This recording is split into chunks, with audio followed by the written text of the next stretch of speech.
আসসালামু আলাইকুম। আমি Arif Ahmed, authorised representative, Dhaka stock exchange. আপনাদের সকলকে আমন্ত্রণ জানাচ্ছি কাই টিভির নিয়মিত স্টক মার্কেট আপডেট ব্লগে। আজকে আসলে আমাদের এই ব্লগটি হচ্ছে গিয়ে মূলত আমাদের ট্রেজারি বন্ডে যে ধারাবাহিক যেই ব্লগটি চলছে তার আজকে দ্বিতীয় পর্ব, অর্থাৎ সেকেন্ড পার্ট। তো প্রথম পার্টে আসলে একেবারেই ইন্ট্রোডিউস করেছিলাম আপনাদের সামনে যে আসলে ট্রেজারি বন্ডটা কি, ট্রেজারি বন্ডটা কিভাবে কিনতে হয়, ট্রেজারি বন্ড এবং আমাদের সঞ্চয়পত্রের মধ্যে কি পার্থক্য রয়েছে। তো যারা দেখেছেন তারা তো অলরেডি ট্রেজারি বন্ড সম্পর্কে একটা ধারণা পেয়ে গেছেন। আজকে আরেকটু ডিটেলসে আমরা যাব, এবং এই ডিটেলসে যাওয়ার আগে আমরা আজকে আসলে খুব সংক্ষেপে আপনাদের খুব বাস্তব ভিত্তিকভাবে আপনাদের সামনে তুলে ধরবো যে আসলে ট্রেজারি বন্ডটা কিভাবে কিনবেন। যেমন এই ট্রেজারি বন্ডটা কিন্তু আপনি খুব সহজে যে কোনো ব্যাংকের যে সকল অনুমোদিত যে সকল ব্যাংকগুলো রয়েছে ট্রেজারি বন্ডের জন্য, সেই অনুমোদিত ব্যাংকের ট্রেজারি ডিপার্টমেন্টের হেড অফিসে গিয়ে ট্রেজারি বন্ডের যে একটা ডিপার্টমেন্ট রয়েছে সেই ডিপার্টমেন্টে গেলে পরে আপনাকে একটা পিডি অ্যাকাউন্ট খুলে দেবে। মানে এটা হচ্ছে প্রাথমিক যারা আসলে অংশগ্রহণকারী রয়েছে, অনুমোদিত রয়েছে, তাদেরকে পিডি বলে। এই পিডি অ্যাকাউন্ট একটা খুলে নেবেন, একেবারে বিও অ্যাকাউন্টের মতন। এবং বিও অ্যাকাউন্ট খুলতে যা যা লাগে ঠিক তাই লাগবে আসলে পিডি অ্যাকাউন্ট খুলতে। এবং এই অ্যাকাউন্টটা খোলার পরে আপনাকে কিন্তু সেখানে কিন্তু একটা অ্যামাউন্ট সেখানে ডিপোজিট করতে হবে। এবং ডিপোজিট করার পর সেই মানে সেই আপনার যে প্রতিনিধি যে ব্যাংকটা, সেই ব্যাংকের মাধ্যমে কিন্তু আপনি এই নিলামে অংশগ্রহণ করবেন। এবং এখানে আপনার এই যে ট্রেজারি বন্ডের যে ডিপার্টমেন্টে থাকবে ব্যাংকের, তারা কিন্তু আপনাকে একটা ফর্ম দিয়ে দিবে। সেই ফর্মে আপনি উল্লেখ করে দিবেন যে আপনি আসলে কত অ্যামাউন্ট ডিপোজিট করতে যাচ্ছেন, কত অ্যামাউন্ট এখানে আপনি বিডিং করতে যাচ্ছেন। এবং সেই নির্দিষ্ট দিনে যেদিন বিডটা হবে তার পরের দিন কিন্তু আপনাকে জানানো হবে যে আপনি এই পেয়েছেন। তো বিষয়টা আসলে একটু ডিটেলস। তো আমি একেবারে সংক্ষেপ করে বলার চেষ্টা করলাম। তো এই জিনিসটাই একটু বিস্তারিতভাবে আসলে আপনাদের সামনে তুলে ধরছি আমার এই প্রতিটা পার্টের মাধ্যমে। তো যারা আসলে এটাতে ইন্টারেস্টেড তারা কিন্তু আশা করি ভিডিওটা পুরোটাই দেখবেন। তো তাদের জন্যই আসলে কিন্তু একটু ডিটেলসভাবে এই ভিডিওটা বা এই ব্লগটা তৈরি করা। এবং সামনের দিনগুলোতে সামনে যে পার্টগুলো আসছে সেখানে আমি চেষ্টা করব আরও কতটা প্র্যাকটিক্যালিভাবে একদম স্পেশালি আপনাদের কোনো সেই ডিপার্টমেন্টগুলোতে নিয়ে গিয়ে এবং ডিপার্টমেন্টের যারা দায়িত্বে রয়েছেন তারা কীভাবে আসলে এই কাজটা করছেন সেই বিষয়ে আপনাদেরকে একবারে বিস্তারিত তুলে ধরা হবে আমাদের এই ভিডিওর মাধ্যমে। তো আমার ভিডিও যারা দেখেন তারা জানেন, যদি আপনি এই মুহূর্তে ফেসবুক, ইনস্টাগ্রাম বা অন্য কোনো সোশ্যাল মিডিয়া থেকে থাকেন, তবে আপনাকে যেটি করতে হবে পুরো ভিডিওটি দেখার জন্য এই ভিডিওর উপরে একটি লিঙ্ক দেওয়া থাকবে, যেটি হচ্ছে আমার কাই টিভির ইউটিউব চ্যানেলের লিঙ্ক। সেই লিঙ্কে ক্লিক করে খুব সহজে চলে যাবেন আমার ইউটিউব চ্যানেলে, সেখানে গিয়ে বিস্তারিত ভিডিওটি পেয়ে যাবেন। তো আশা করি আপনাদের সবার সাথে আমার দেখা হচ্ছে আমার ইউটিউব চ্যানেলে। ধন্যবাদ।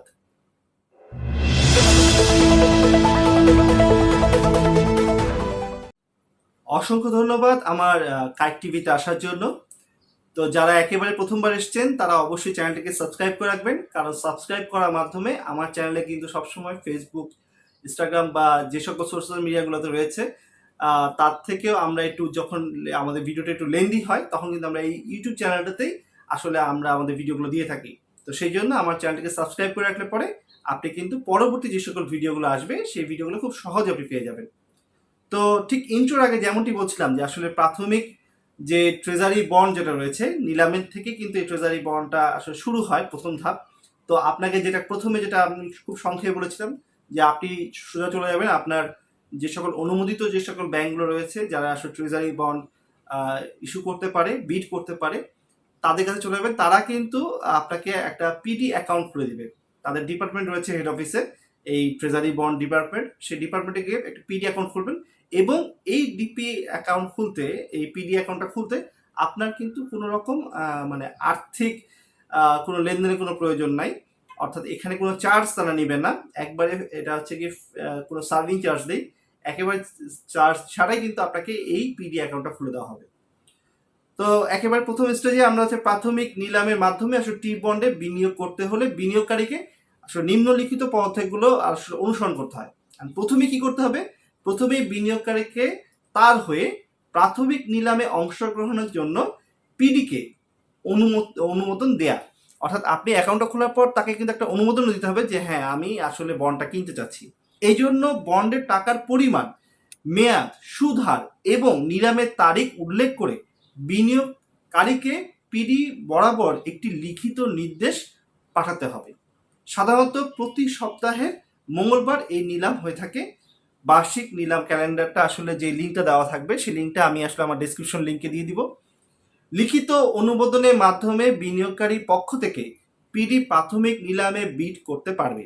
এই নির্দেশনা নিলামের একদিন আগে পিডির কাছে পাঠাতে হবে। পরবর্তী বিভিন্ন লেনদেনে নিরবিচ্ছিন্নভাবে সম্পন্ন করার জন্য বিনিয়োগকারীকে পিডির অধীনে একটি অ্যাকাউন্ট খুলতে হয়।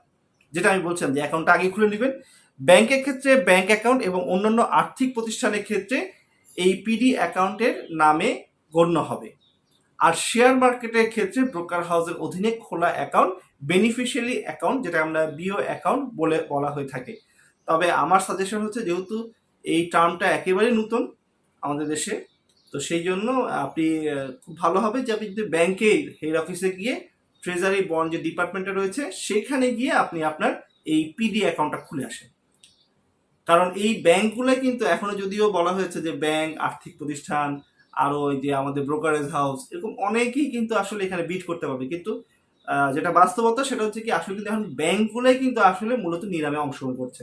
তো সেই কারণে যারা এখন ইন্টারেস্টেড এই ইস্যুতে, তারা কিন্তু ভালো হবে, সবচেয়ে বেটার হবে সেটা হচ্ছে ব্যাংকে গিয়ে এই ট্রেজারি বন্ড যে ডিপার্টমেন্ট রয়েছে সেখানে গিয়ে পিডি অ্যাকাউন্টটা খুলবে। এখন বন্ডের জন্য টাকা নিলামের আগের দিন দুপুর 12টার আগে পিডির কাছে জমা করতে হবে। বন্ডের অর্থ যে মাধ্যমেই পাঠানো হোক না কেন তা অবশ্যই উক্ত সময় পিডির কাছে থাকতে হয়। নিলামের তারিখের দিন শেষে কেন্দ্রীয় ব্যাংক বিডের ফলাফল প্রকাশ করে।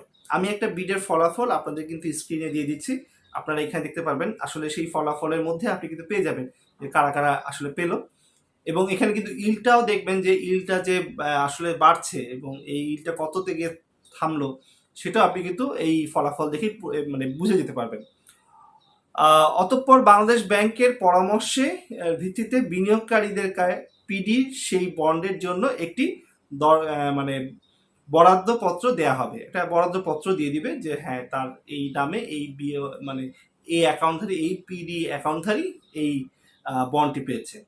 এখন আসা যাক যে সেকেন্ডারি মার্কেট থেকে ট্রেজারি বন্ডের ক্রয়ের যে নিয়মটা রয়েছে সেটা সম্পর্কে জানি।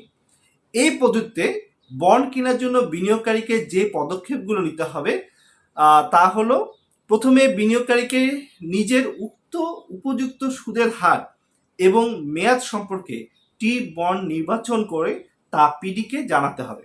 তা প্রথমে কিন্তু আপনি আগে এটা যাচাই বাছাই করে নেবেন যে আসলে এখানে কত সুদের হার, কত এখানে আর অন্যান্য যে সকল সুবিধাগুলো রয়েছে, সময়টা কতখানি, এটা লেন্থটা কতখানি হবে, সব কিছু জানার পরে কিন্তু আপনি পিডি যেখানে অ্যাকাউন্ট খুলেছেন সেখানে তা জানাবে। অতঃপর পিডি এবং বিনিয়োগকারী উভয় পার্টি বন্ডের মূল্য, মেয়াদ এবং পরিমাণের বিষয় সম্মত হবে। পিডি বন্ডের সময় প্রয়োজনীয় বিবরণ উল্লেখ করে বিনিয়োগকারীর কাছ থেকে একটি চুক্তি নিশ্চিতকরণ পাঠাবে। বিনিয়োগকারী বন্ড ক্রয়ের মাধ্যমে সমপরিমাণ তহবিল পিডির অ্যাকাউন্টে জমা করবে। তহবিল নিশ্চিতের পর পিডি বিনিয়োগকারীর অ্যাকাউন্টে বন্ডটি হস্তান্তর করবে। এবার আমরা একটু জানি যে সরকারি ট্রেজারি বন্ডের লাভ ক্ষতির হিসাবটা কিভাবে করা হয়। চেষ্টা করব একেবারে খুব সহজভাবে একটা উদাহরণ দিয়ে আপনাদেরকে সামনে জিনিসটা তুলে ধরা। সুদ বা কুপন অথবা মূলধনী লাভ বা ক্ষতি, এই দুই পদ্ধতিতে বন্ডের লাভ ক্ষতি করা হয়। অর্থাৎ যেমন আমাদের শেয়ার মার্কেটে যেটা হয় যে আপনি একটা শেয়ার কিনেছেন হচ্ছে গিয়ে 22 টাকা করে, সেই শেয়ারটা যদি আপনি 24 টাকা গিয়ে সেল করতে পারেন তাহলে কিন্তু এখানে আপনার একটা ক্যাপিটাল গেইন হলো। ঠিক তেমনিভাবে টি বন্ডের সুদের হার এবং কুপন রেট নির্দিষ্ট মেয়াদকালীনের মধ্যে ওই বন্ডের জন্য তার পরিবর্তন হয় না। অর্থাৎ 10% যদি কুপন রেট 1 লাখ টাকার 10 বছর ধরে রাখা হয়, প্রতি বছর 10,000 টাকা করে কিন্তু সে 10 বছরে 1 লাখ টাকা পাওয়া যাবে। এটার সাথে তার ইন্টারেস্ট। এখন এই মূলধনী লাভ বা ক্ষতিটা কি, যেটা আমি বলছিলাম যে 24 টাকা 22 টাকা যে 24 টাকা পেয়েছেন তাহলে পরে আপনার কি হবে 2 টাকা করে প্রফিট। তেমন ঠিক মূলধনী লাভ বা ক্ষতির মূল বন্ডে কতদিন ধরে রাখা হয়েছে বা তার উপর আসলে কোনো কিছু নির্ভর করে না। বন্ডটি কেনা থেকে যেদিন মেয়াদ পূর্ণ হলো সেদিন ধরে রাখার পর যদি এটাকে সেল করা হয়, কিন্তু আসলে সেল করা হয় সেদিন যে লাভটা হবে, অর্থাৎ আপনি কিনেছিলেন 1,000 টাকার বন্ড, সেটা যদি সেদিনকার সেল করার সময় যদি আপনি 1,000 1,010 টাকা সেল করেন, এই 10 টাকা হচ্ছে আসলে আপনার প্রফিট। এটাকে আসলে আমাদের ক্যাপিটাল গেইন বলা হয়ে থাকে, বন্ডের ক্ষেত্রেও কিন্তু এইটাই হয়। কিন্তু মেয়াদ পূর্ণির আগে বন্ড বিক্রি করলে লাভ কিংবা ক্ষতি হওয়ার সম্ভাবনা থাকে। অর্থাৎ খুব সহজে যদি ক্রয় মূল্যর চেয়ে বেশি দামে বিক্রি করা হয় তাহলে মূলধনই লাভ হয়। আর বন্ডের কেনার সময় দাম থেকে বিক্রির সময় যে যদি কম দামে আপনি সেল করেন তবে কিন্তু এটা ক্ষতি হবে। এই মূলধনী লাভ বা ক্ষতির সঙ্গে মোট সুদের পরিমাণে একত্রিত করে বন্ডের মোট লাভ বা ক্ষতি নির্ধারণ করা হয়ে থাকে। এখন একদম উদাহরণ দিয়ে যেটা বলছিলাম প্রথম থেকে সেটা একটু বোঝানোর চেষ্টা করি। উদাহরণস্বরূপ আসলে 10% হচ্ছে কি কুপনের রেটের বন্ডের 1,00,000 টাকায় আসলে 10 বছরে আপনি বিনিয়োগ করেছেন। এখন 3 বছরে তাহলে কত হবে?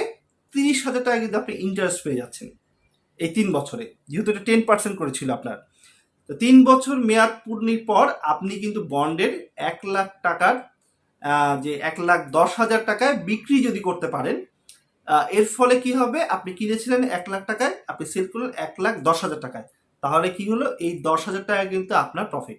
এখন 3 বছর ধরে এই বন্ড থেকে আপনার মোট লাভের পরিমাণ তাহলে দাঁড়াবে কত? 30,000 টাকা আপনি কিন্তু এইটার ইন্টারেস্ট পেয়ে এসছেন। সাথে আপনার যে মূলধনী যে বেনিফিটটা হলো, ক্যাপিটাল গেইন যেটা হলো সেটা হচ্ছে 10,000। তাহলে অর্থাৎ আপনার 40,000 টাকা কিন্তু এখান থেকে প্রফিট চলে আসলো। ঠিক বিপরীতভাবে যদি 3 বছর মেয়াদ পূর্ণ হওয়ার পর বন্ডের যদি দাম চলে আসে 96,000 টাকায়, যদি আপনি ছেড়ে দেন সে সময়, তখন কিন্তু এখানে ক্ষতি হলো কত? 4,000 টাকা। অর্থাৎ বন্ড থেকে মোট লাভ হচ্ছে 30,000 টাকা, তো আপনি ইন্টারেস্ট পেয়েছেন, মাইনাস হচ্ছে 4,000 টাকা, অর্থাৎ 26,000 টাকা আপনার এই বন্ড থেকে 3 বছরে আসলো। তো এটাই ছিল একেবারে লাভ লসের একবারে সোজাসাপটা হিসাব।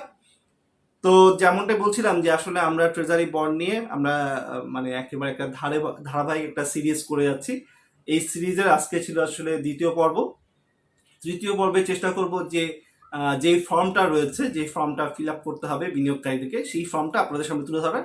এবং আমি আসলে ব্যক্তিগতভাবে খুব চেষ্টা করে যাচ্ছি যে এটাকে আরও কতখানি প্র্যাকটিক্যাল করা যায়। যদি আমাদের আমরা অনুমতি পাই আসলে, তাহলে কিন্তু এই যে বন্ডের যে বিটটা হয় সেই বিটটা আপনাদের সামনে তুলে ধরার চেষ্টা করব। তো দেখা যাক কতদূর আমরা কতদূর আপনাদের জন্য করতে পারি। তো আশা রাখি আজকের মতন ভিডিওটা এখানেই শেষ করছি। তবে খুব অল্প সময়ের মধ্যে কিন্তু আবার আপনাদের সাথে আমার দেখা হচ্ছে আমার এই কাইট টিভিতে স্টক মার্কেট আপডেট ব্লগ নিয়ে।